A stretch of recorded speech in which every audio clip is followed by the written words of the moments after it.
అందరూ లక్ష్మీ కటాక్షం కోసం ప్రాకులాడుతుంటారు. కానీ ఆ తల్లి ఇచ్చే ఐశ్వర్యం వెనుక ఉన్న అసలు రహస్యం మీకు తెలుసా? విష్ణుమూర్తి ఆ తల్లికి ఇచ్చిన వరంలో ఒక అద్భుతమైన మెలిక ఉంది.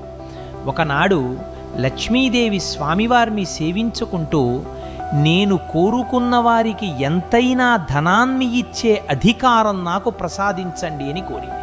స్వామివారు సంతోషించి తథాస్తు అన్నారు. కానీ అక్కడ ఒక చిన్న నియమం పెట్టారు. లక్ష్మీదేవి ఎంత ఐశ్వర్యాన్ని ఇచ్చినా విష్ణుమూర్తి తలచుకుంటే దాన్ని మరుక్షణం వెనక్కి తీసుకోగలడు. ఇది గమనించిన సరస్వతీదేవి తమకు లక్ష్మి కంటే గొప్ప వరం కావాలని కోరింది.